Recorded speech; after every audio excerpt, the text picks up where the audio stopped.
জন্য অনেক অ্যাক্টিভিটিস দরকার। নাম্বার 1 খেলাধুলা। মসজিদের পাশেই প্লেগ্রাউন্ডে খেলাধুলার আয়োজন করতে হবে। কথা কি শুনতেছেন? আল্লাহর হাবিব নিজে মসজিদে নববীর পাশে খেলাধুলার আয়োজন করেছেন।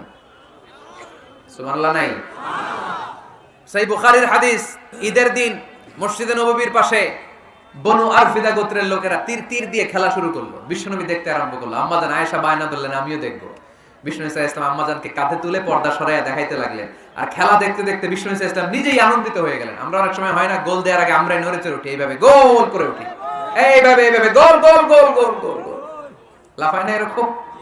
আল্লাহ রাসূল সাল্লাল্লাহু আলাইহি ওয়াসাল্লাম খেলা দেখতে দেখতে নিজেই উত্তেজিত হয়ে গেলেন এবং যারা খেলছিল তাদেরকে বললেন, এই বনি আরফিদা, এইভাবে মারো, তীর এইভাবে ধরো।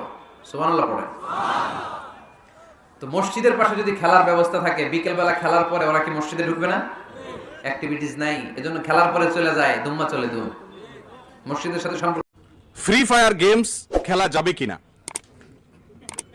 প্রথম কথা হলো, মুসলমানের জন্য গেমস খেলা, যত গেমস মোবাইলে আপনার কম্পিউটার ইত্যাদিতে রয়েছে, এগুলো একজন প্রাপ্তবয়স্ক মানুষের জন্য, একজন মুসলমানের জন্য এগুলো কোনোটাই খেলা ইসলামী শরিয়া দৃষ্টিকোণ থেকে জায়েজ নয়। জায়েজ না বলতে সঠিক নয়, কারণ এগুলো সবগুলো অনর্থক কাজ। আল্লাহ তাআলা বলেছেন, ক্বাদ আফলাহাল মুমিনুনা আল্লাযীনা হুম ফি সালাতিহিম খাশিউন ওয়াল্লাযীনা হুম আনিল লাগবি মুরিদুন। ঈমানদার তখনই সফল হবে, সার্থক হবে, যখন সে অনর্থক কাজ ছাড়তে জানবে।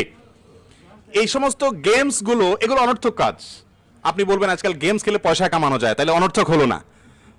এটা হয়তো অনেকে বলবেন, কারণ ফ্রি ফায়ার বা পাবজি গেমসে পয়সা কামানো যায়, তাই না? আছে না? এগুলো তো পয়সা উপার্জন করা যায়, তাহলে আর অনর্থক থাকলো না। তো এক্ষেত্রেও ইসলামী শরিয়া আপনাকে হালাল উপার্জনের যে নীতিমালা দিয়েছে, এই গেমস ইত্যাদি খেলে উপার্জন করা সে নীতিমালার মধ্যে, হালাল নীতিমালার আওতায় পড়ে না, যার কারণে এটা জায়েজ নাই। আর খেলাধুলাকে ইসলাম অনুমোদন দিয়েছে, অবশ্যই মুসলমান খেলাধুলা করবে। কোন খেলাধুলা? যেই খেলাধুলো তার শরীরে স্ফূর্তি আনবে, শরীরকে সতেজ করবে, শরীরকে হালকা করবে, রিফ্রেশমেন্ট হবে, সেই খেলাধুলা আপনি করবেন। শারীরিক কসরত হয় এরকম যে কোনো খেলাধুলা মানুষের শরীরের মধ্যে স্ফূর্তি আনে।